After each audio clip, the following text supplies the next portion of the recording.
is senior, Madam Speaker, and I agree to the comments made by the majority whip who has since left. But I'd be quick to remind him that I served in this committee for a straight 8 years. I don't think he has served that number of years, Madam Speaker. What is important before, this report is extremely important. And Madam Speaker, why I find it to be important is that it serves as a guide. We may not have achieved, and I agree, I think to Senator Sifuna or somebody said earlier, that we passed this cash disbursement schedule many times. But how comes there's very little compliance to it? But it is not a deterrence for us to still do the right thing. And there's a history, Madam Speaker, as to how we came about this conversation of the cash disbursement schedule. This is something we introduced about 2016 or thereabouts, Madam Speaker, because initially, what used to happen, you'd find that counties at the end of the financial year are being lagged by nearly half of what was the equitable share, and they're actually being asked to consume it before the 30th of June, which is the end of the financial year. And that is what arose or led to many, many scandals, Madam Speaker, if you remember the first cycle of governance between 2013 and 2017, because many of them were doing hurried procurements just to fulfill and tick off requirements that they have funds finally in their accounts after waiting, and there was all the messes that we continue to read about up to today. And therefore, this serves as an important guide. It is a true north, Madam Speaker, in terms of shareable revenue to counties. And we must continue to push until such a time, Madam Speaker, where counties will get their funds on time and without undue delay, as expected by the constitutional dictates of our country, Madam Speaker. You know, previously, and I must celebrate this because I remember, I think last year, when we said that it's a good thing, finally, by 30th of June, the National Treasury had submitted every coin that is due. Many people that didn't understand the history again of how equitable share was being sent to counties felt that there's nothing worth celebrating about. But I felt that it is an important achievement because there are times, Madam Speaker, where counties in the month of August and September of a new financial year, Madam Speaker, will still be waiting for the last disbursement of the previous financial year. And that put them in very difficult situation. This problem that we have in the counties of pending bills, Madam Speaker, is on account, actually, of revenue to the counties that is not sent at the right time, Madam Speaker, or disbursed at the accurate time. Though there are other reasons, but this is one of the main reasons, Madam Speaker, that contributes to actually pending bills accruing.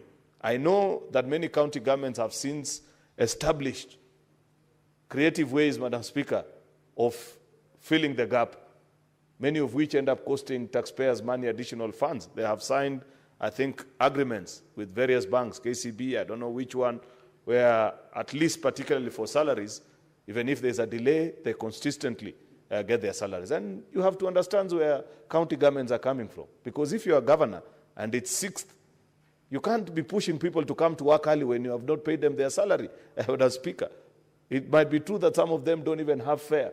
So we must continue to push and demand from the National Treasury that with the same seriousness that they treat debt, because I know debt is a first charge on the on account to revenue that has been raised nationally, Madam Speaker, that they must treat cash disbursement to our counties with the same level of seriousness, Madam Speaker. Because in any case, the Constitution has already divided these funds between what remains at the national government and what goes to the county governments, Madam Speaker. And it's unfortunate that up to date, Madam Speaker, we have to push and issue statements here, sometimes even threats from Council of Governors for some of these disbursements to be issued, Madam Speaker. I strongly believe, Madam Speaker, that that was not the expectation of our Constitution. Having said that and having explained and appreciated the need for this report, Madam Speaker, there are a few things that I must say about our county governments as well, Madam Speaker. First and foremost, we must continue to be the house that pushes for the realization of the devolution dream in the Republic of Kenya. The Senate is properly placed in this constitutional architecture to be the defenders of the interest of county governments. By the same vein that we are pushing for county governments to be funded, we must continue to speak up against the misuse of public funds in our county governments. Both misappropriation, Madam Speaker, or even misbudgeting and all the malfeasance that we see in many of our county governments, Madam Speaker. We must continue to be the voice of reason in the devolution conversation, because at least the office of a senator in any county government, Madam Speaker, they don't have any other interest other than the interest to ensure that service is delivered to Mwananchi. Many times, Madam Speaker, when senators speak, people either choose to misunderstand us or perceive that there is a specific interest that we are trying to pursue. That is not the case. Many times, I am very clear, Madam Speaker, that when we insist that monies be put to prudent use in our county governments, Madam Speaker, that perhaps maybe we have interest against certain individuals, we are sent by the call of duty to just expect that our county governments will perform in an optimal manner, Madam Speaker. I heard my colleague, Senator Ledama, say that he disagrees with the CS for National Treasury, John Mbadi, on the directive to county governments on e-procurement. That is a statement of fact. There is no way the National Treasury can direct county governments on their operation. That is common sense. However, Senator Ledama, the part that I disagree with you is a part that you appear to be actually making excuse for the kind of procurement practices that you are seeing in our county governments. In fact, we should be leading the way as a Senate in ensuring that county governments do their procurement electronically, so that you are able to trace and know at what services are these county governments procuring services. We saw a report here the other day from county governments where they're buying a bottle of soda at 1,000 shillings. If there was e-procurement in those counties, you're able to see the process from start, from what time the tender was issued up to the end. This issue of paperwork is what is making our counties spend nearly 70 to 80% of their development span over and above what is the common price of common items, even in your own county of Narok, Senator Ledama. Therefore, I believe, as a Senate, Madam Speaker, we must push. Point of information? Yeah, okay, that's fine. Madam Speaker, I have a lot of respect for my friend, the Majority Leader. And I just want to be very clear that my statement and my position on e-procurement is that national government deal with your e-procurement. County government are semi-autonomous. I fully support e-procurement, but an e-procurement managed by county governments. Not an e-procurement that is managed by the national government for county governments. That is my position. And my statement is supported by law, by the Constitution, Article 6, Article 176 of the Constitution, and even Article 179 that says the executive authority of a county is vested and exercised by the governor and the 10 CC members. So that is my position. It is not that I do not support the e-procurement. I do. I went to court, Madam Speaker, to stop a procurement process in Narok County because I felt that it was not right. So Senator Okiya Omtata went to court because of a procurement challenge in Busia County. So the issue is having the national government controlling county governments.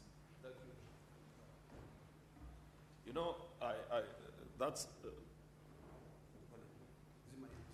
that is good clarity. I just need to be sure that my colleague is not opposed to e-procurement in county governments, because that's the only way we can establish, Senator Ledama, the procurement processes that are running. You know, I saw our colleagues in the National Assembly fuming and breathing, saying, oh, there's no way we can allow. There's no internet in other parts of the country. Yet I know for a fact that the only interest in that matter for most of them is because they want to do procurement in CDF manually so that they can dish contracts to many of their friends.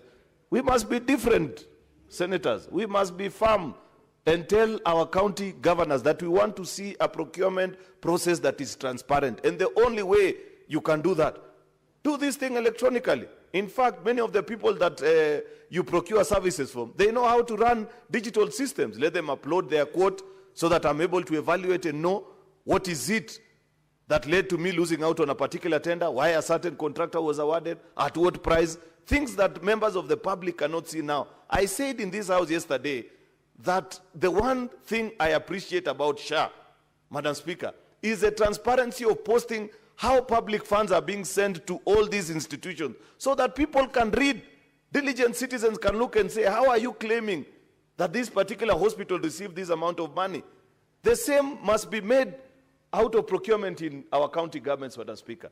The second issue that I wanted to speak about, colleagues senators, is that we must continue to push for efficiency in our county governments.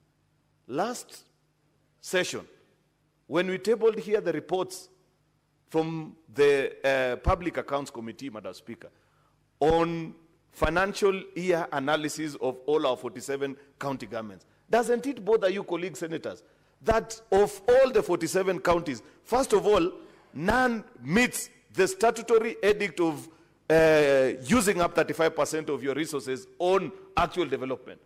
Doesn't it bother you that more than half counties, more than half of our 47 counties, Madam Speaker, are spending half of their shareable revenue to pay just salaries? Senator Kalwale, that will bother you. If the 10 billion you're sending to Kakamega, 5 billion is being used to pay the 10,000 people you're talking about, shouldn't we be concerned as a house? Those are the things that we must begin to speak about, Madam Speaker, if we are true to the dictates of our Constitution on the objects of devolution. Because I believe, Madam Speaker, that when Kenyans voted for this Constitution, they believe that they were voting for services to come closer to the people. It's not for one individual in my village to be employed. Then a governor comes and says, oh, you know, in this village, I've employed so-and-so as this, as a warden or the other. What they actually need, I'd rather you have medicine in the dispensary in my village, because at least when one of us falls sick, they have an opportunity to go to that particular hospital. We must continue to push, dear friends, that county governments perform optimally. Even as we push this conversation on funds being devolved to them, we must have an analysis that is objective. Madam Speaker, you know that I have said many times that I went back to school to better my understanding of issues. And in my project, because each time you study, you must submit a project proposal. I have submitted a project proposal on the efficiency in county government, how to measure it empirically, so that we don't have this funny business by some pollsters who keep coming to us and telling us, oh, I don't know, Governor so-and-so is ranked better, but no empirical way of checking. You pay 50 to 100,000 and then they rank you. We want a scientific way of checking. When you are elected as governor, how much was being collected as own source revenue in a county? How much is being collected now? How much was being sent in actual development spend? And how much is being used up now? How have you reduced exposure of county on fiduciary risk?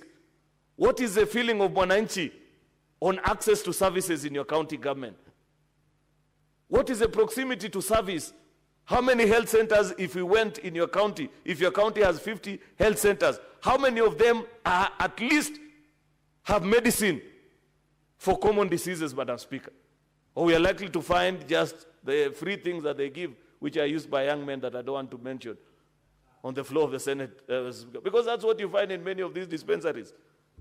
Not to say that they're not, okay, Senator Mungatana is reminding me that even old men use those things. I don't know how true and what it is.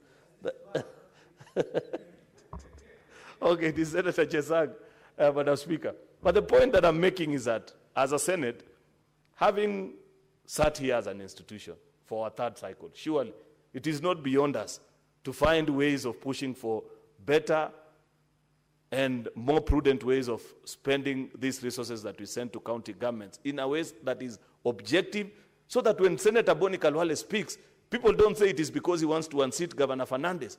People can see and say, okay, the senator is making a fair point.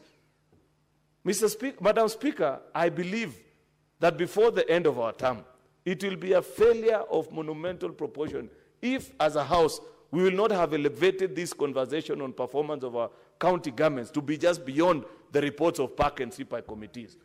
There must be better ways, Madam Speaker, that we can check, so that even we cost these functions and are able now to go back to our colleagues in the National Assembly and say, 415 is not enough because of reason A, B, C, and D, Madam Speaker.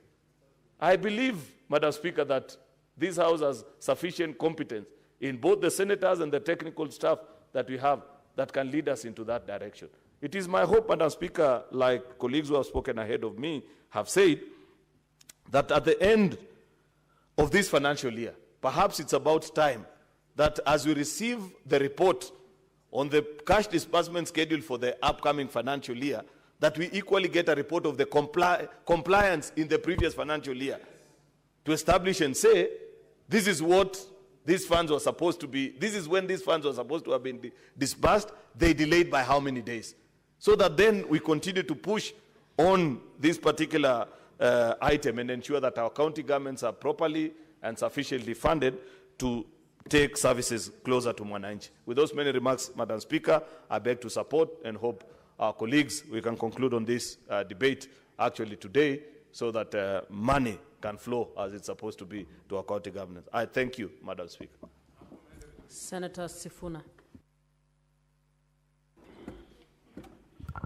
Madam Speaker, I hope the majority leader understands the feeling